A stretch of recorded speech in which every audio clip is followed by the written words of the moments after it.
Good afternoon, everybody. It's Bill, and this is my victory garden. Today, we're going to talk about a dirty subject. No, not that type of subject. Compost and mulch. Now, the difference is mulch is more of a top dressing that you put on your garden beds. It'll keep weeds down. It'll retain moisture. It'll help them maybe to overwinter in some cases. Compost, on the other hand, is broken down much more, and you're using the nutrients as a soil amendment. So I've got my mulch and compost piles over there. We're gonna go take a look. By the way, I'm here at the fire pit. I'll give you a view of that. Here's the fire pit with the chairs, finished. Take a step back. It's got the benches, and there's moss growing in the cracks. So far the moss is taken. See that? Adds a nice little bit of greenery. All right, now I'm gonna head over to the mulch pile and the compost. Okay, here we go. I'm walking.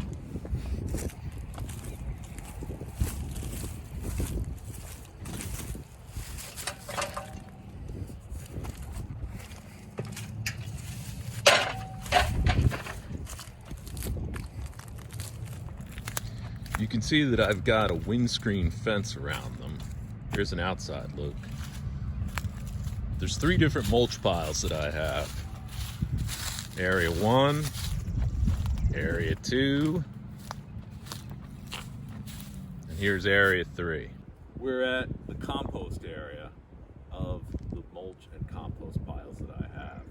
In the compost area, I use these bins. They're a huge help. First, as you can see, they let in water when it rains. One of the mistakes in a compost pile is that you can let too much moisture hit the pile, and then it gets sort of sloshy and it's not going to digest as well.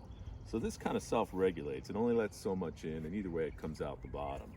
Now, the other reason for these compost bins is for the critters. So in here go food scraps and other materials that they would find attractive. And I have to cover it, otherwise I would have squirrels, raccoons, opossums, foxes, you name it, going after the compost. So you can have an open compost pile if you can control the animals, and what you put in it won't attract them. And we'll talk a little bit more about that. So number 1 mistake, don't let it be too much water in your compost. Number 2 mistake, don't let it be open to the animals to get in it and root around it. Now then, number 3 mistake, you don't mix the pile with enough ingredients. You should have a good balance, and that's where we're going to head right now. So with the compost, what you're going for is a well-balanced soil amendment. Now, anytime you get fertilizer from the store, you'll typically see that it has an analysis. It has 3 numbers. See the 344? All right. What those numbers stand for in order are the 3 most important elements of any organic fertilizer, any fertilizer. That is nitrogen, phosphorus, and potassium, or potash, as some people say. So you're really looking to balance out what goes into your compost. So let's talk about some basics here. All right. We have eggshells, fireplace ashes, and one of my personal favorites, coffee grounds. All right, so starting back here, the coffee grounds. We go through a lot of them. Most people just throw them out. It takes up space in the trash. You can use coffee grounds in order to deliver nitrogen, which is the big N, into your compost. Also, they'll retain moisture, and you can use the filter too, as long as it's not bleached. So if you have non-bleached coffee filters, you can just take the filter with the grounds, throw it right in, it'll break down. So the second item are fireplace ashes. We use our fireplace a lot during the winter. It's beautiful, it heats the house. So for those of you that have a fireplace, you should definitely be saving the ashes. And one of the mistakes with fireplace ashes is you don't want to spread it too heavily, and we'll talk about that right now. So fireplace ash has a lot of good materials in it. It's got potash, 5 to 7% typically as a percentage. It's got phosphorus in it, which you also need. It will also usually have magnesium and calcium carbonate compounds. So this is really good.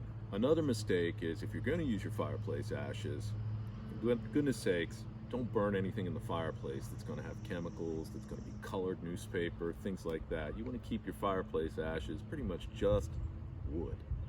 All right, so the fireplace ashes are also heavily basic. That means on the pH scale for acid and base, they're somewhere between 10 and 12. So that's alkaline. You've got to be aware of this. So when you spread them around and when you put them in the compost, you can't go too heavy. You have to mix it. Otherwise, you're going to be going far too basic. Now, that also makes these a great amendment if you need to raise the soil neutrality from an acid soil to neutral, which is 7, where water's at, to above 7, where you start to get basic. Some plants are acid lovers, some plants are basic lovers. One of my other favorites are eggshells. We go through a lot of eggs in this house. So I just throw these in the compost. Some people will break them up and crush them. One mistake which you don't want to do is if it's covered in egg yolk and it's got a lot of yolk material left on it, what you can do is just rinse it with some water real quick. Or some people will actually boil it and crush it. This raises another mistake that people sometimes do.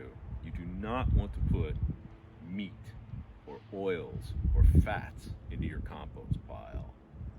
They're going to be problematic as far as the bacteria that are going on, as well as attracting animals and flies. So the other items to put in here for nitrogen are obviously your leaves, leftover grass cuttings, but you don't want to go heavy. You want to think of this as a lasagna.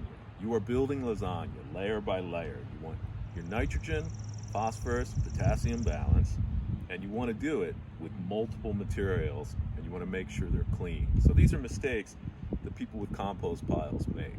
Now with these, I don't really have to turn them. They have on the bottom an area where the compost comes out as soil and I can use it, but if you can, turning your compost pile is a good thing. So I want to do a quick shout out. I picked these up from Gardener's Supply. They're a good company and I get a lot of my products from them. Or you could build compost bins, whatever works.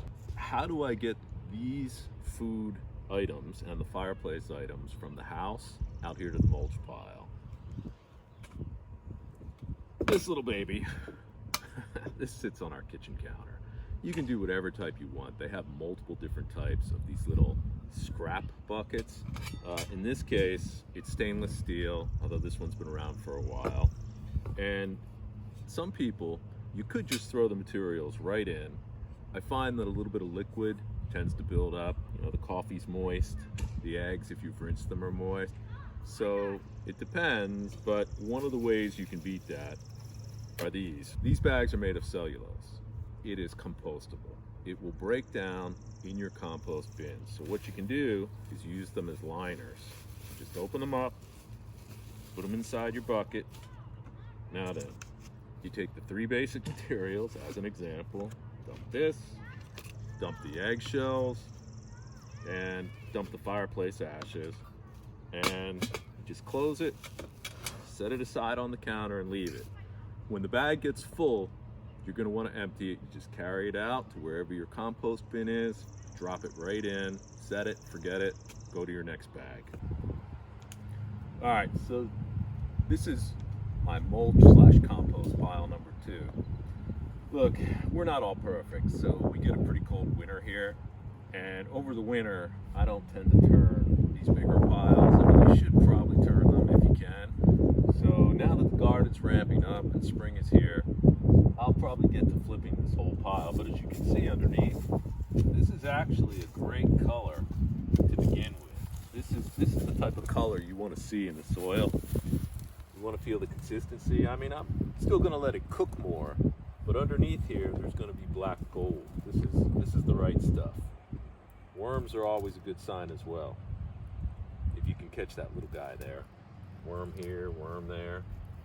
This is exactly what you want to see. So the top is much more mulchy.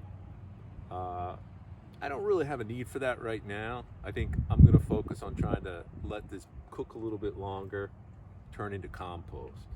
So this is pile number 2. This has been baking since last fall, so it's got a little more time to go, probably 6 months, and I'll start digging underneath and it'll be ready. All right, let's go on over to my pile number 3.